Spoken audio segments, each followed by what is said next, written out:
Vamos una vez más al Evangelio de Mateo, capítulo 5, y esta vez vamos a leer el texto completo de las bienaventuranzas. Ya prácticamente estamos a punto de concluir el estudio de esta sección del Sermón del Monte. Mateo capítulo 5, vamos a leer los versículos 1 al 12. Dice así la palabra de Dios: viendo la multitud, subió al monte, y sentándose vinieron a él sus discípulos, y abriendo su boca les enseñaba diciendo: bienaventurados los pobres en espíritu, porque de ellos es el reino de los cielos. Bienaventurados los que lloran, porque ellos recibirán consolación. Bienaventurados los mansos, porque ellos recibirán la tierra por heredad. Bienaventurados los que tienen hambre y sed de justicia, porque ellos serán saciados. Bienaventurados los misericordiosos, porque ellos alcanzarán misericordia. Bienaventurados los de limpio corazón, porque ellos verán a Dios. Bienaventurados los pacificadores, porque ellos serán llamados hijos de Dios. Bienaventurados los que padecen persecución por causa de la justicia, porque de ellos es el reino de los cielos. Bienaventurados sois cuando por mi causa os vituperen y os persigan, y digan toda clase de mal contra vosotros mintiendo. Gozaos y alegraos, porque vuestro galardón es grande en los cielos, porque así persiguieron a los profetas que fueron antes que vosotros. Como hemos dicho ya en otras ocasiones en esta misma serie de sermones, muchas de las personas que escucharon originalmente estas palabras deben haber experimentado una profunda decepción y una gran extrañeza. Por cientos de años los judíos habían esperado la llegada del Mesías prometido, y muchos de estos israelitas se habían hecho la idea de que una vez se cumpliera la promesa, recibirían enormes beneficios nacionales que los situarían a la cabeza de todas las naciones del mundo. Jesucristo clama ser ese Mesías, pero sus palabras no compaginan con las expectativas que estas personas se habían forjado. En primer lugar, Cristo no está hablando aquí de privilegios étnicos o raciales. En ningún lugar de su discurso menciona el hecho de que los judíos disfrutarían de alguna bendición especial por el hecho de ser judíos. Eso era lo que muchos de estos hombres y mujeres suponían. Ellos esperaban que su Mesías se pararía en aquella ocasión en el monte de Sinaí, o en el monte de los Olivos, se dirigiría a ellos diciendo algo como esto: bienaventurados vosotros israelitas, porque vuestro es el reino de los cielos. Bienaventurados vosotros que habéis sufrido opresión y vejación estos últimos años, porque de ahora en adelante comenzaréis a disfrutar de todas las bendiciones, de todos los beneficios que os pertenecen por ser, descendientes de Abraham.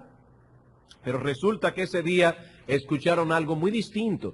Cristo comenzó diciendo: bienaventurados los pobres en espíritu, porque de ellos, y solo de ellos, es el reino de los cielos. Bienaventurados los que lloran, porque ellos serán consolados. Bienaventurados no los agresivos, los mansos, porque ellos recibirán la tierra por heredad. Imagínense el impacto que estas palabras tienen que haber hecho en esta gente. Eso no era lo que ellos estaban esperando escuchar. Cristo dice: israelitas, el asunto no radica en que seas judío o no, sino en que seas pobre en espíritu. Cristo está describiendo a individuos, no a ninguna raza en particular. Pero hay otro detalle que debe haber llamado la atención de este auditorio aquel día, y es que el reino que el Señor está ofreciendo es espiritual. Nada se menciona acerca de las riquezas terrenales, o de poder político, o de cambios sociales o económicos. Lo que se promete aquí es consolación, misericordia, comunión con Dios. Y eso no encajaba con la visión mundana, con la visión terrenal que estos judíos y algunos teólogos modernos del campo dispensacionalistas tienen del reino.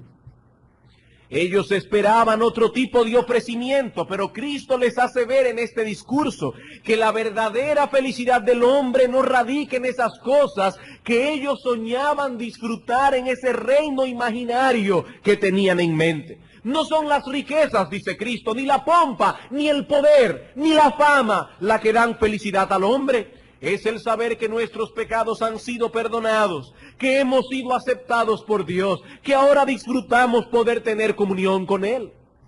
Y no importa cuántos bienes terrenales puedas adquirir en esta vida presente, si no tienes esas bendiciones que disfrutan los ciudadanos del reino de Cristo, eres un miserable.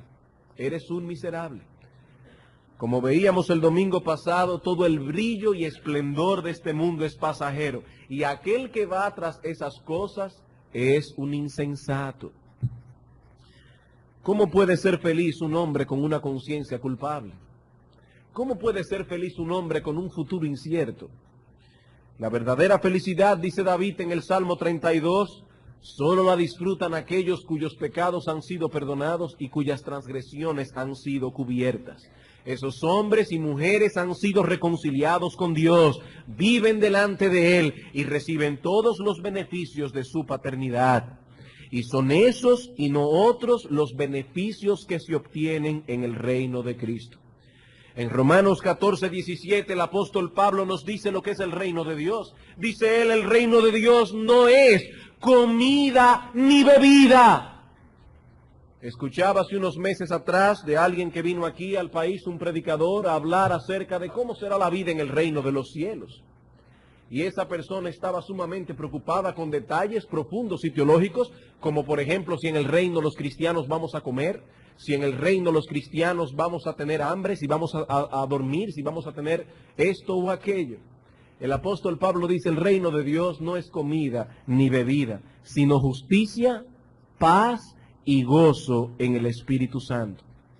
Y los que van a Cristo buscando otros beneficios serán defraudados, porque eso fue lo que Él vino a ofrecer, justicia, paz y gozo en el Espíritu Santo. Con estas cosas en mente, hoy pasaremos a considerar la última de las bienaventuranzas. Y si las que hemos estudiado hasta ahora han sido chocantes y paradójicas, y fue chocante y paradójico para aquellos que oyeron el sermón originalmente, esta última tiene que haber sido la gota que derramó el vaso.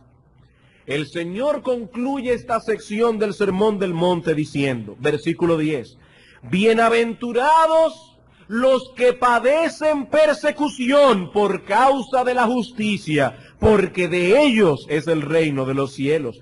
Bienaventurados, felices, dichosos con una dicha plena, sois cuando por mi causa os vituperen y os persigan, y cuando los hombres digan toda clase de mal contra vosotros, siempre y cuando sea mintiendo. Gozaos y alegraos, porque vuestro galardón es grande en los cielos, porque así persiguieron a los profetas que fueron antes que vosotros.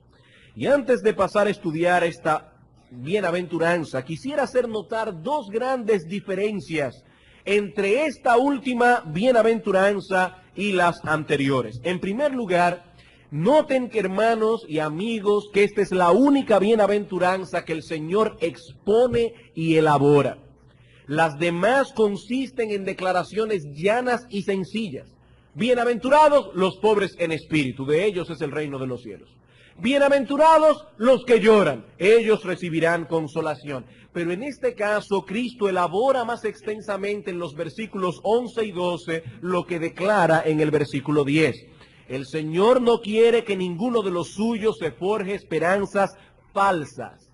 Él no era como esos predicadores actuales del evangelio de la prosperidad. Si vienes a Cristo, todos tus problemas se van a resolver. Si vienes a Cristo, Él curará tus enfermedades, porque Él en la cruz cargó nuestros dolores. Él en la cruz llevó nuestras enfermedades. No. Cristo no era ese tipo de predicador. Él no es como esos lobos rapaces que procuran atraer a sus adeptos a través de vanas promesas. Y en segundo lugar, debemos notar también que hay una diferencia en el foco de atención de estas palabras. Las bienaventuranzas que hemos estudiado hasta ahora nos describen lo que el cristiano es en esencia, las cosas que el cristiano busca y anhela, la forma como el cristiano se comporta. Pero ahora el Señor pasa a describirnos cuál ha de ser la reacción del mundo hacia los cristianos, precisamente por ser lo que son, precisamente por anhelar lo que anhelan, por comportarse como se comportan. Cualquiera podría pensar que las personas que poseen el carácter que Cristo describe en las bienaventuranzas seguramente serán universalmente aclamados y alabados. Pero nada está más lejos de la realidad. El Señor nos advierte que seremos perseguidos. En la misma medida en que manifestemos al mundo las virtudes de las que se habla en este pasaje, en esa misma medida se intensificará también la persecución. Y en la mañana de hoy, y lo más seguro, o si el Señor lo permite, el próximo domingo también, nos dedicaremos a estudiar esta última bienaventuranza. Y es nuestro deseo, hermanos, que el Espíritu Santo pueda usar estas palabras primero para ayudarnos a evaluar nuestro cristianismo a la luz de ellas. Las bienaventuranzas anteriores nos llevaban a evaluar nuestra fe cristiana directamente. ¿Eres pobre en espíritu? ¿Eres manso? ¿Lloras por tu pecado? ¿Anhelas la justicia? ¿Eres limpio de corazón? ¿Eres un pacificador? ¿Eres misericordioso?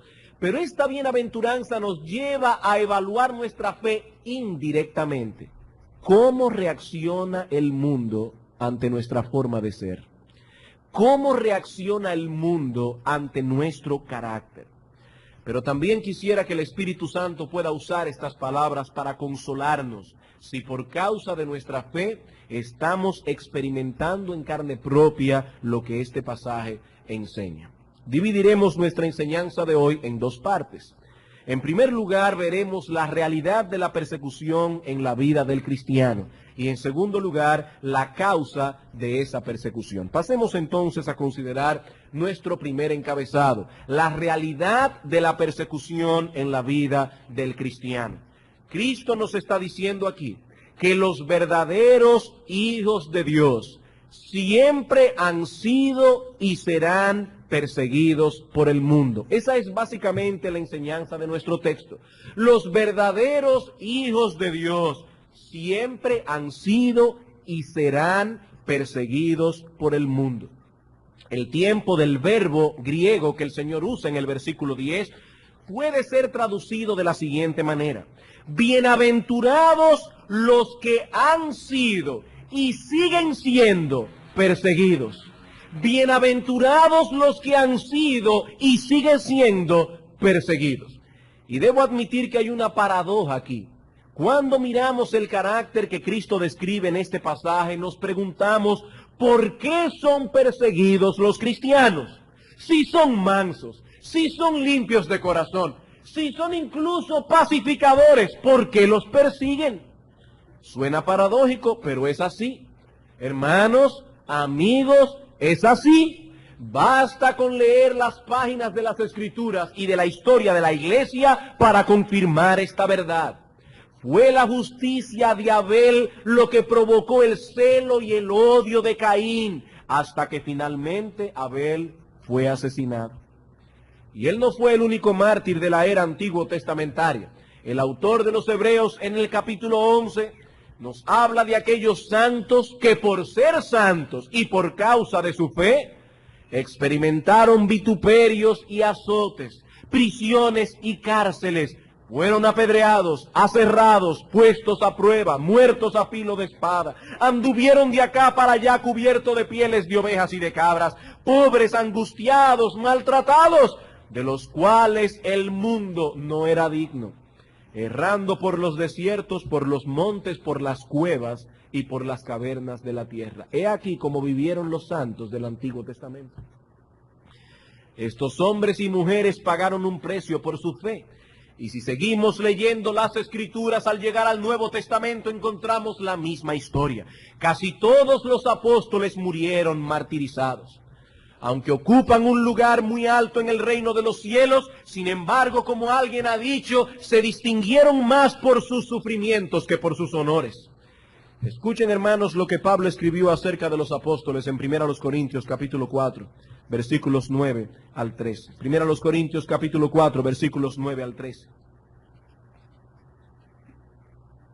Porque según pienso, Dios nos ha exhibido a nosotros los apóstoles como postreros, como a sentenciados a muertes, pues hemos llegado a ser espectáculo al mundo, a los ángeles y a los hombres. Nosotros somos insensatos por amor de Cristo, mas vosotros prudentes en Cristo. Nosotros débiles, mas vosotros fuertes. Vosotros honorables, mas nosotros despreciados. Hasta esta hora padecemos hambre, tenemos sed, estamos desnudos, somos abofeteados y no tenemos morada fija. Nos fatigamos trabajando con nuestras propias manos, nos maldicen y bendecimos, padecemos persecución y la soportamos, nos difaman y rogamos. Hemos venido a ser hasta ahora como la escoria del mundo y el desecho de todos. Pero el sufrimiento no fue exclusivo de los apóstoles. Los cristianos de la era apostólica y posapostólica tuvieron que enfrentar las fieras persecuciones del Imperio Romano. Y hermanos, eso fue poco comparado con las atrocidades cometidas por la Iglesia Católica Romana, sobre todo a partir del siglo XII con el surgimiento de la terrible Inquisición. Como dice John Fox en su famosa obra El Libro de los Mártires, cuando la persecución se vistió con un ropaje cristiano, cometió más enormidades que las que jamás infamaron los anales del paganismo. Echando a un lado las máximas y el espíritu del Evangelio, la Iglesia papal, armada con el poder de la espada, vejó a la Iglesia de Dios y la devastó durante varios siglos. Los reyes de la tierra dieron su poder a la bestia y se sometieron a ser pisoteados por las miserables alimañas que a menudo ocuparon la silla papal.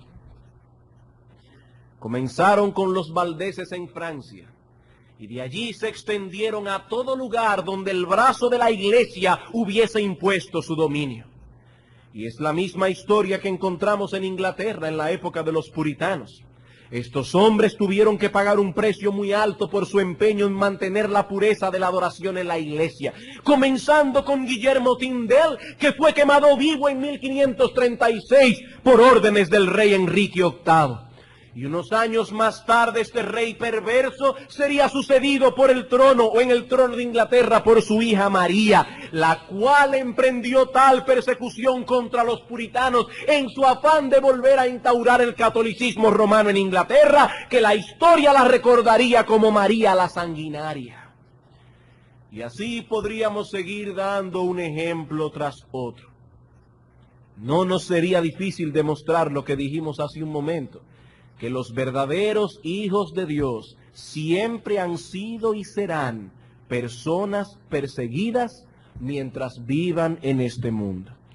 Ellos siguen en esto el ejemplo de nuestro Señor Jesucristo, quien nunca hizo maldad, ni se halló engaño en su boca, quien fue el máximo ejemplo de la mansedumbre y del amor desinteresado, y quien sin embargo recibió en carne propia el odio y la hazaña de un mundo que aborrece la santidad y la justicia. Juan capítulo 15, versículo 18 al 20. Juan capítulo 15, versículos 18 al 20. Escuchen estas solemnes palabras que nuestro Señor Jesucristo dirigió a sus apóstoles. Si el mundo os aborrece, sabed que a mí me ha aborrecido antes que a vosotros. Si fuerais del mundo, el mundo amaría lo suyo, pero porque no sois del mundo, antes yo os elegí del mundo, por eso el mundo os aborrece. Acordaos de la palabra que os he dicho, el siervo no es mayor que su señor. Si a mí me han perseguido, también a vosotros os perseguirán. Si han guardado mi palabra, también guardarán la vuestra. Seréis perseguidos, dice el Señor. No podréis evadir eso mientras estéis en el mundo. Hermanos, eso es parte integral de la vida cristiana. En Hechos capítulo 14, versículo 22, el apóstol Pablo dijo a los hermanos de Antioquía: es necesario que a través de muchas tribulaciones entremos en el reino de Dios. Hermanos de Antioquía, dice Pablo, eso no es opcional, eso no es una mera o remota posibilidad. Hermanos, es necesario que a través de muchas tribulaciones entremos en el reino de Dios. Y escribiendo a Timoteo dice en su segunda carta que todos los que quieren vivir piadosamente en Cristo Jesús padecerán persecución. Ahora bien, el Señor no nos dice simplemente que los cristianos son y serán perseguidos, sino más bien que son perseguidos por una razón peculiar. Una razón peculiar. Y eso nos lleva a nuestro segundo encabezado de esta mañana: la causa de la persecución. La causa de la persecución. ¿Por qué son perseguidos los cristianos? El Señor dice: bienaventurados cuando seáis perseguidos por causa de la justicia. Por causa de la justicia. Así que esta bienaventuranza y la bendición que promete, escuchen bien, esta bienaventuranza y las bendiciones que promete no se aplica a todas y cada una de las personas que son perseguidas en este mundo. No. Si fuese así, el Señor se hubiese limitado a decir: bienaventurados los perseguidos. Bienaventurados los que padecen persecución. Punto. Porque de ellos es el reino de los cielos. Pero eso no fue lo que Él dijo. Ni siquiera dijo: bienaventurados los que padecen persecución por alguna causa. No, no, no. No tampoco dijo: bienaventurados los que padecen persecución porque se dediquen a defender alguna causa noble. No. Hay hombres que han sufrido y que han tenido que pagar un precio muy alto porque se han dedicado a luchar por alguna causa noble. Ahí tenemos el ejemplo de Martin Luther King. Luchó por la abolición de esa segregación racial en los Estados Unidos y tuvo que pagar con su vida el haberse envuelto, el haberse involucrado con toda su alma y corazón a esa causa. Pero no debemos de ningún modo asociar ese tipo de cosas con el Evangelio. Una cosa no tiene que ver con la otra. En el mundo caído en que vivimos hay muchas injusticias y es loable que una persona se dedique a combatirlas siempre y cuando use los métodos apropiados para ello. Hermanos, es terrible que una persona sea discriminada o maltratada por el color de su piel, algo que es meramente accidental. Y que alguien luche por eliminar esa discriminación en sí mismo no tiene nada de malo.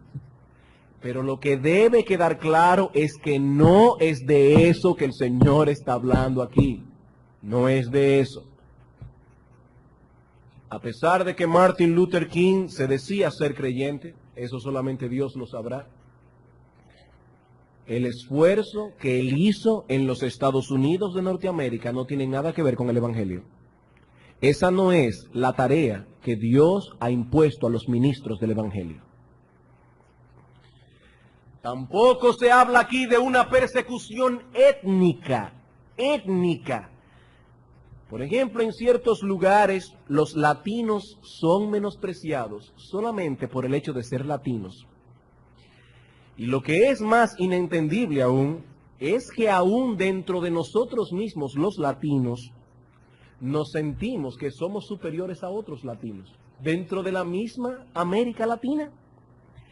Y ese concepto pecaminoso de superioridad a menudo genera cierto tipo de persecución, de antagonismo entre un grupo y otro, entre una nacionalidad y otra, pero el Señor tampoco está hablando aquí de ese tipo de persecución. Mucho menos se está refiriendo a esas persecuciones que surgen por causa de la insensatez o el fanatismo. Muchos son perseguidos porque pasan por alto la advertencia del Señor en Mateo 10:16. Cristo dice: yo os envío como ovejas en medio de lobos. Sed sencillos como palomas y prudentes como serpientes.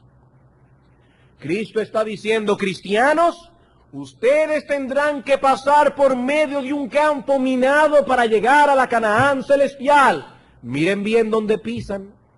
Vayan con cuidado.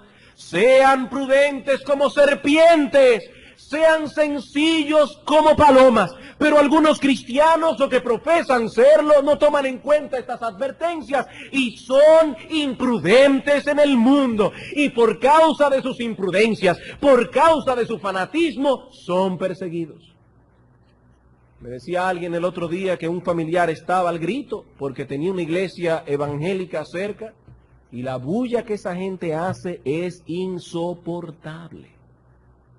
Ellos ponen una bocina fuera de la iglesia para que todo el mundo se entere de todo lo que ellos hablan, de todo lo que cantan y de todo lo que predican. Y ellos entienden que esa es una forma de promover el evangelio. Y otras personas andan por ahí con un carrito, con una guagua anunciadora, con un mensaje de predicadores que generalmente yo no sé por qué son puertorriqueños, voceando un montón. Y no tengo nada contra los puertorriqueños. Estoy diciendo simplemente que yo no sé por qué o lo son o quieren aparentar que lo son. Voceando una serie de cosas desagradables en el nombre de Cristo. Y cuando esas personas son burlados en las esquinas, ellos creen que están padeciendo por causa de la justicia. No están padeciendo por causa de su imprudencia, porque Dios no nos ha llamado a tal cosa. Eso no es fe, hermanos, eso es falta de prudencia. Cristo dice, comportaos como serpientes en medio de lobos, sean sencillos como palomas, sean prudentes. Cristo no dice en ninguna parte, bienaventurados cuando padezcáis persecución por causa de vuestro fanatismo. Tampoco habló de aquellos que padecen persecución por carecer de gentileza. El Señor dice en Filipenses capítulo 4, versículo 5, vuestra gentileza sea conocida por todos los hombres. Por todos los hombres. Cristo fue claro y firme en su predicación, pero nunca fue brusco, nunca fue agresivo. Los cristianos deben cuidarse de no atraer sobre ellos sufrimientos innecesarios. Sus palabras deben ser siempre con gracia, dice Pablo en Colosenses, sazonadas con sal, de modo que sepamos cómo responder en cada circunstancia. Algunos se meten en problemas sencillamente porque no saben distinguir cuándo es el momento de predicar y cuándo es el momento de quedarse callados. El Señor Jesucristo dice en Mateo capítulo 7 que en ciertas ocasiones predicar el evangelio en ciertos contextos es como echarle perlas a los puercos. Y si echamos perlas a unos puercos que lo que quieren es comer cáscara de plátano, se virarán contra nosotros y nos despedazarán.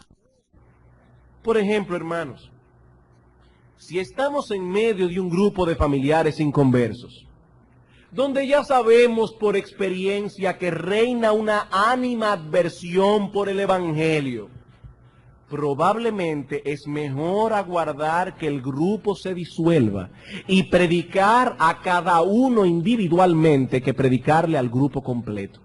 ¿Por qué? Porque cuando se encuentran en grupo, generalmente los inconversos tienden a asociarse entre sí y a no dar su brazo a torcer por temor a que los demás piensen que se están ablandando. Cuando están en grupo, los inconversos usualmente se esmeran por ser más necios de la cuenta. Eso es una gracia. Y ellos saben que con eso van a encontrar el favor de los demás. Hermanos, si nos acarreamos problemas por nuestra falta de sabiduría, o por una forma poco gentil de comunicar el evangelio, o por ser inoportunos, entonces esta bienaventuranza no se refiere a nuestro caso. No se refiere a nuestro caso. El Señor fue muy específico en sus palabras. Él dijo, bienaventurados los que padecen persecución por causa de la justicia. Si no es por causa de la justicia, la consolación ofrecida en el texto no es para nosotros.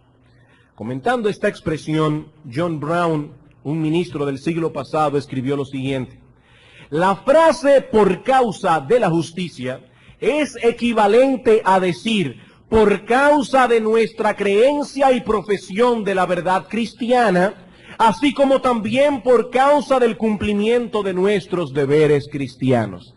Eso es lo que significa ser perseguido por causa de la justicia. El apóstol Pedro aclara este asunto en su primera carta, en primera de Pedro capítulo 4 versículos 12 al 16. Primera carta del apóstol Pedro capítulo 4 versículos 12 al 16.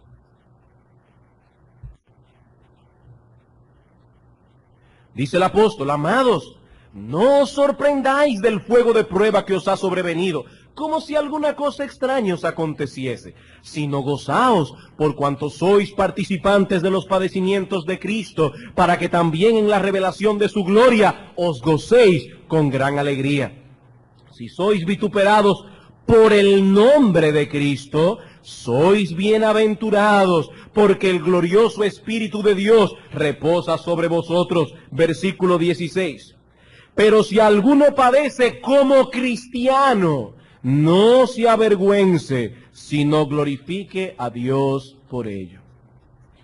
Noten una vez más que no se está hablando simplemente de padecer, sino de padecer por causa de Cristo.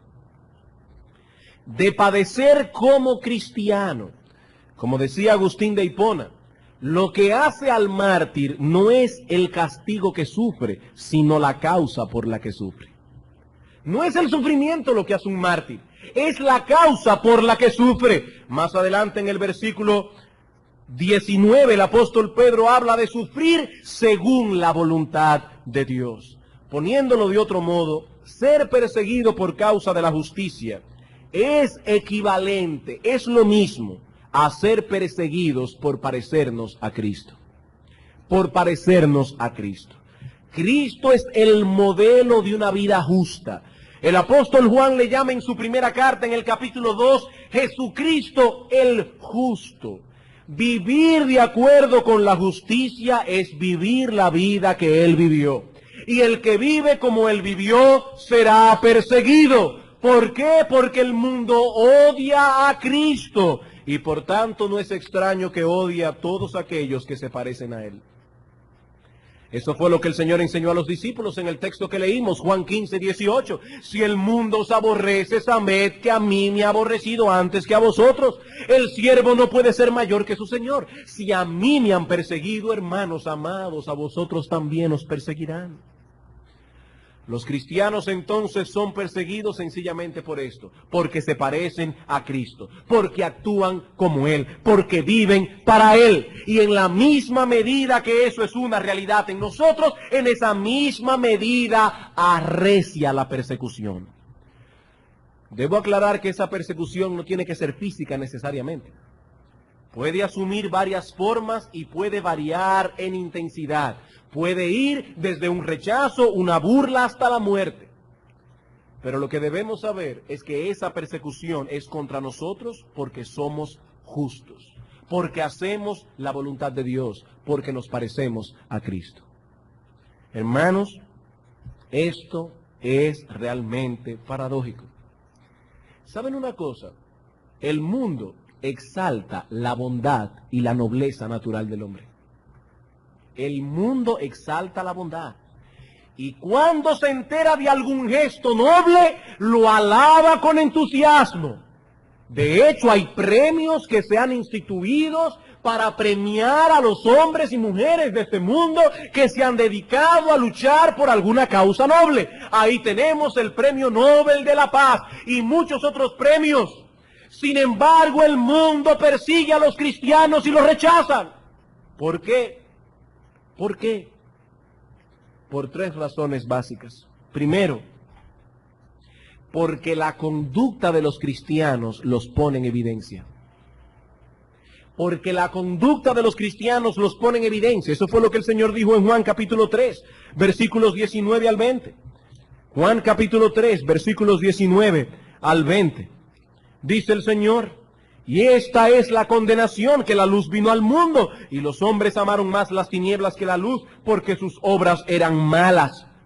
Pero no se limitaron únicamente a amar las tinieblas, sino que también aborrecen la luz. Dice, porque todo aquel que hace lo malo aborrece la luz y no viene a la luz para que sus obras no sean reprendidas. El mundo odia a los cristianos porque la conducta de los cristianos los pone en evidencia. Juan capítulo 7, versículo 7. Los hermanos inconversos del Señor, inconversos hasta el tiempo antes de la resurrección, comenzaron a decirle, Señor, sube a la fiesta para que te des a conocer allí. El Señor dice, no, suban ustedes, mi tiempo aún no ha llegado, pero el tiempo vuestro siempre está presto. Versículo 7, no puede el mundo aborreceros a vosotros, mas a mí me aborrece, dice el Señor, porque yo testifico de él que sus obras son malas. Y quisiera citar aquí un extracto del doctor Martin Lloyd-Jones, un poco extenso, pero es digno, hermanos, de ser citado. Escuchen esto con atención. A los buenos y nobles, según el mundo, por supuesto, se les persigue muy pocas veces, porque a todos nos parece que ellos son como nosotros mismos cuando estamos en nuestros mejores momentos. Eso es lo que pensamos cuando vemos al noble, según el mundo. Pensamos, yo también puedo ser así con tal que me lo proponga. Y los admiramos porque es una manera indirecta de halagarnos a nosotros mismos. Pero los justos son perseguidos porque son diferentes. Por esto los fariseos y los escribas odiaron a nuestro Señor, no porque era bueno, sino porque era diferente. Había algo en él que los condenaba. El justo quizá no diga nada, pero por ser lo que es, de hecho nos condena, nos hace sentir infelices y nos anonada. Por esto los odiamos y tratamos de encontrarles faltas. La gente dice, yo creo que se debe ser cristiano, pero eso es demasiado, es ir demasiado lejos. Fin de la cita. El mundo admira a los nobles de acuerdo a lo natural, pero cuando ven a los cristianos piensan, eso es demasiado. Está bien que uno trate de no mentir, pero hay ciertas cosas que no son mentiras, son una defensa, como por ejemplo tener 2 libros de contabilidad, o ver cómo uno puede conectar directa a la luz, o cosas por el estilo. Todo el mundo lo hace. Ustedes son demasiado exagerados. Y ¿saben una cosa, hermanos? Eso tristemente puede ocurrir aún dentro de la misma iglesia, entre cristianos, o por lo menos entre personas que profesan serlo. Nos sentimos a gusto con el cristianismo que estamos llevando. Creemos que estamos haciendo un buen esfuerzo. Pero entonces de repente aparece uno que es capaz de llevar su fe mucho más lejos aún. Y no estamos hablando de un fanático. Nos referimos a un hombre, a una mujer fiel. Un creyente que se esfuerza porque todas las áreas de su vida entren en el molde de su fe cristiana. Al actuar como esposo, al actuar como esposa, al comprar, al vender, al vestirse, al hacer negocios. Y entonces comenzamos a sentirnos incómodos y sentimos que tenemos que buscar la manera de demostrar que ese hermano es un exagerado. Su fidelidad nos enfrenta en silencio. Puede ser incluso que el hermano o la hermana ni siquiera se esté dando cuenta de eso. Tal vez se trata de una hermana que hasta hace un tiempo ella creía estar sujeta a su marido, porque llenaba la norma de lo que a ella le parecía suficiente. Pero ahora conoce a otra hermana que realmente vive a la luz de lo que Pablo enseña en Efesios capítulo 5. Una mujer que no actúa independientemente de su cabeza, que vive para él, cuya vida gira en torno a las necesidades y preocupaciones de su esposo, que al dirigirse a él lo hace con respeto, incluso en aquellas ocasiones cuando tiene que mostrarle su error o su pecado. Una mujer que vive para su casa, para criar a sus hijos, para atender a su marido. Y entonces esta hermana comienza a sentirse atacada. Esta hermana ahora es una amenaza. Si ella acepta que aquella tiene la razón, tendría que admitir que su sumisión no es otra cosa que una caricatura de lo que Dios enseña en su palabra. Y como no está dispuesta a admitir tal cosa y cambiar su estilo de vida, se dedica más bien a ridiculizar o racionalizar el estilo de vida de la otra. Es que esta hermana tiene un temperamento distinto al mío. Es un asunto temperamental. Yo soy más fuerte de carácter. Yo soy más orientada a las cosas intelectuales. Yo no estoy dispuesta a anular mi personalidad. ¿O no, hermana? La sumisión no implica la anulación de nuestra personalidad, pero sí implica poner nuestra creatividad, nuestro intelecto, nuestros dones, nuestros talentos al servicio y dirección de otro. Eso es sumisión. Y eso no tiene nada que ver con el temperamento, eso tiene que ver con la vida de piedad. Con la piedad. Y muchas veces creyentes fieles tienen que sufrir cierto grado de persecución aún dentro de la misma iglesia. Dentro de la misma iglesia. Sufren cierto grado de aislamiento. Hermanos, ¿qué es lo primero que suelen hacer aquellos que profesan con su boca la fe cristiana, pero que han comenzado poco a poco a apartarse del camino de la obediencia? ¿Qué es lo primero que suelen hacer?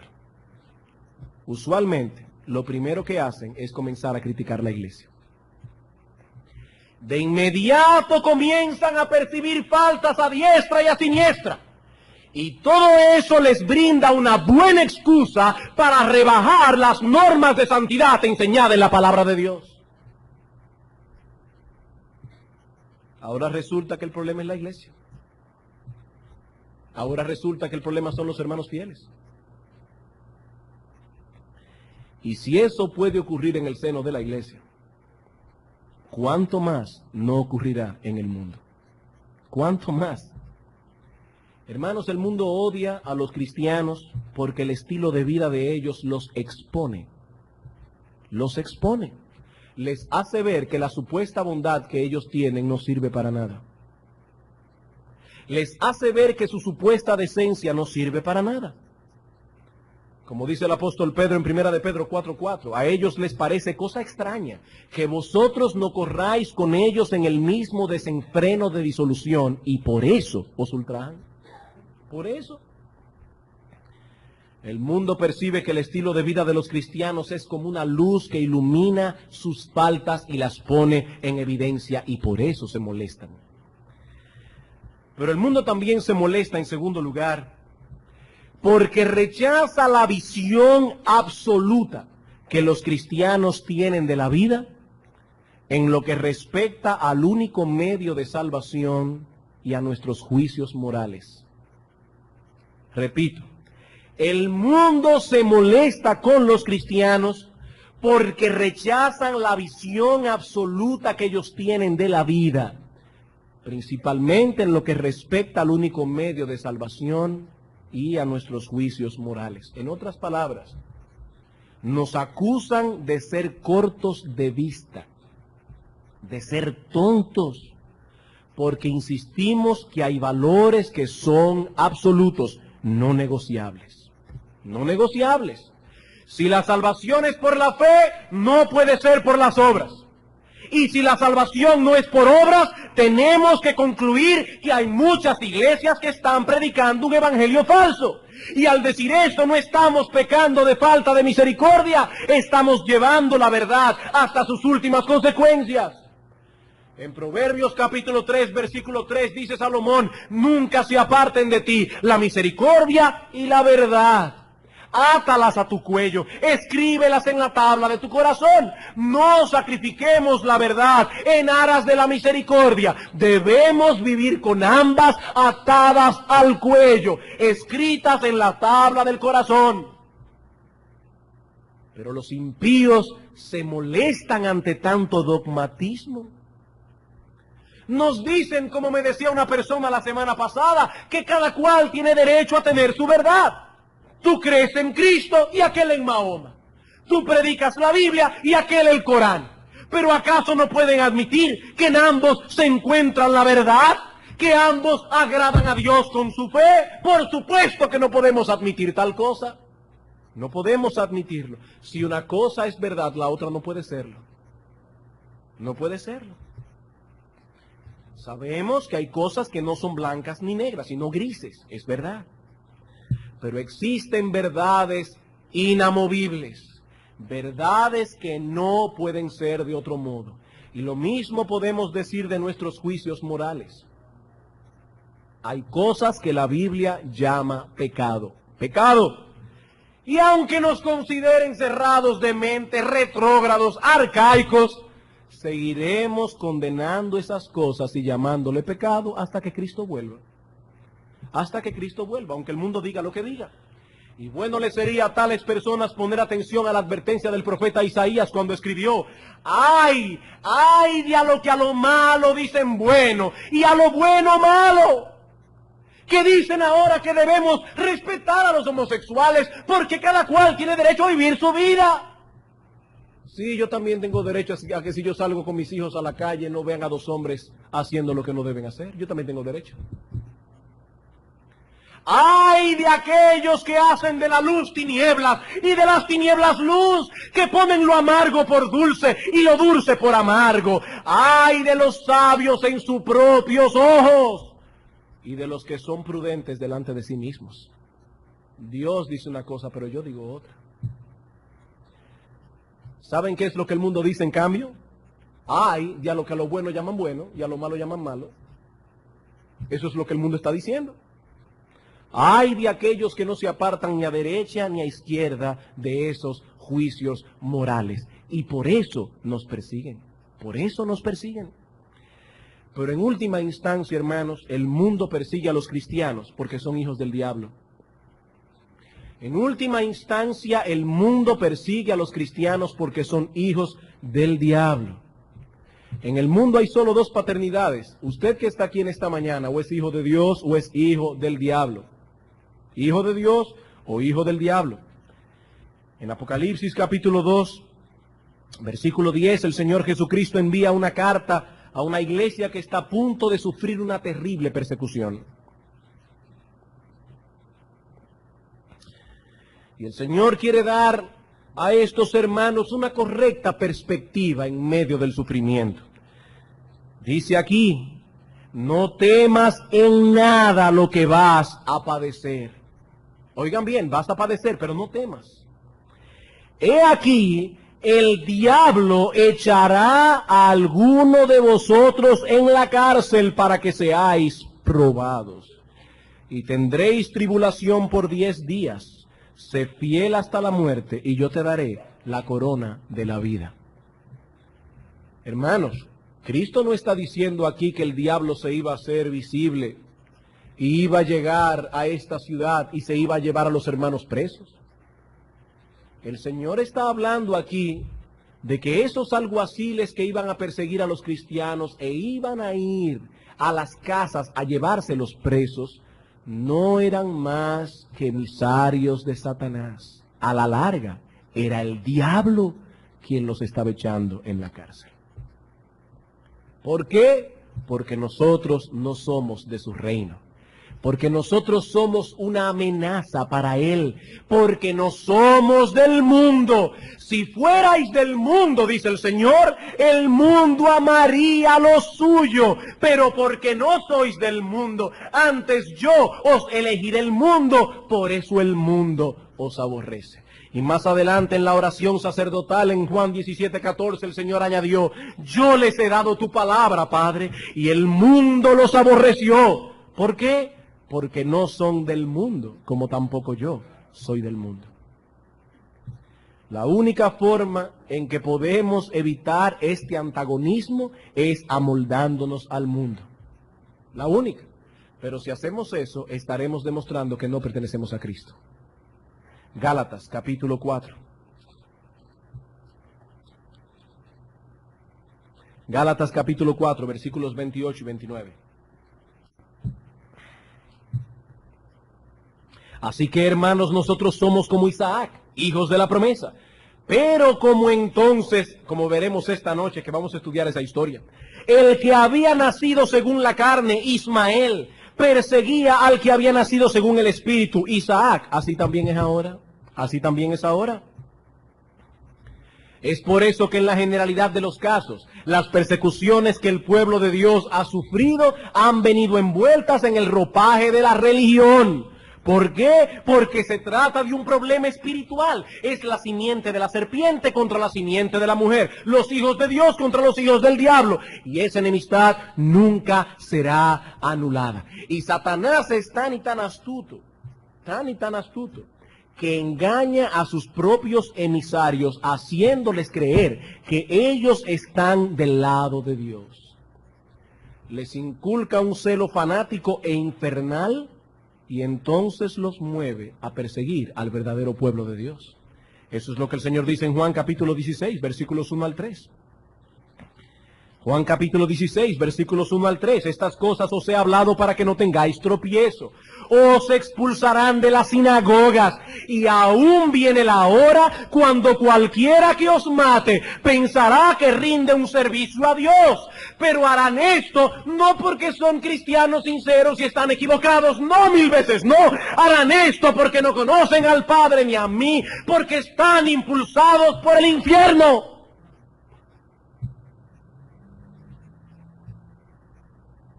Cuando en la Edad Media la Santa Inquisición mató 30.000 hugonotes en una noche, celebraron la matanza con un Te Deum para dar gracias a Dios por la victoria que había concedido a la Santa Madre Iglesia. 30.000 hugonotes en una noche. La noche terrible de San Bartolomé. ¿Qué dice el Señor? Harán eso porque no conocen ni al Padre ni a mí. Y para concluir ahora, hermanos y amigos, una simple pregunta.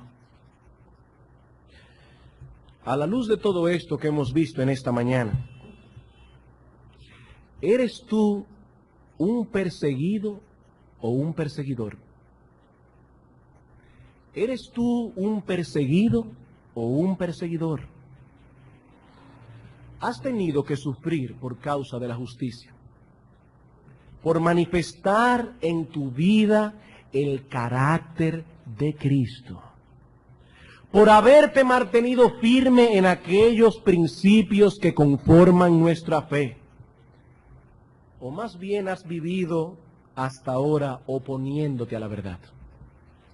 Oponiéndote a la vida santa y justa que los verdaderos creyentes predican y se esfuerzan por vivir. Amigo, cuando tú escuchas las demandas del Evangelio, las demandas de una vida santa, ¿cuál es tu reacción? ¿Cuál es tu reacción? ¿Te molestas contigo mismo porque sabes que no puedes cumplir esas demandas a la perfección?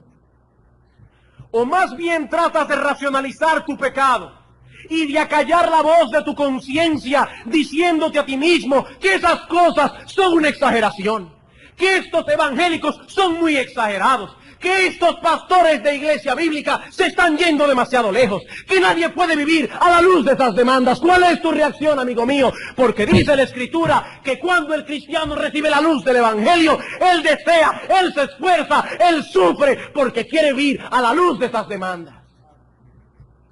No, amigo, el cristiano verdadero no se molesta con la ley, se molesta con su corazón depravado. ¿Qué puedes decir acerca de ti mismo? Estás esforzándote cada día por crecer en el camino de la justicia hasta el punto de que has sufrido persecución por causa de tu fidelidad. O más bien te has dedicado a criticar, menospreciar, ridiculizar a aquellos que están haciendo ese esfuerzo. Amigo, ¿qué ha sido de tu vida hasta ahora? ¿Has estado inventándote un cristianismo propio? ¿Un cristianismo que pueda ser aceptado por las personas del mundo? ¿Un cristianismo que no levante roncha? Amigo, los cristianos no son perfectos, pero aman la justicia. Por eso no son conformistas. Y a medida que reciben más luz de la palabra, en esa misma medida se esfuerzan por conformar su vida a esa nueva luz que han recibido. Y en ese proceso, y gloria sea al Señor por eso, son transformados de gloria en gloria en la imagen de nuestro bendito Salvador Jesucristo. Es por eso que en el libro de Proverbios se nos dice que la senda del justo no es estancada, es como la luz de la aurora, que ve en aumento hasta que el día es perfecto. Y yo te pregunto una vez más, ¿describe ese texto tu propia experiencia? Bueno, si no es así, debes saber que la única justicia que Dios acepta como buena y válida es la justicia de Cristo, y que Él ha prometido ponerla a la cuenta del pecador por medio de la fe. Es así como Dios perdona todos nuestros pecados cuando Cristo nos viste con el manto de su justicia. Pero las cosas no se quedan allí. También se concede al pecador el Espíritu Santo, quien no solo transforma nuestro corazón, sino que viene a morar en nosotros, capacitándonos para luchar con nuestros pecados y así poder vivir una vida justa. Es a esos hombres y mujeres que el mundo persigue, no a los que han sido simplemente reformados o adecentados. A esos más bien el mundo los alaba. Es a los que han sido regenerados por el Espíritu Santo, ahora se parecen a Cristo y se esfuerzan por crecer cada día a esa bienaventuranza, a esa semejanza.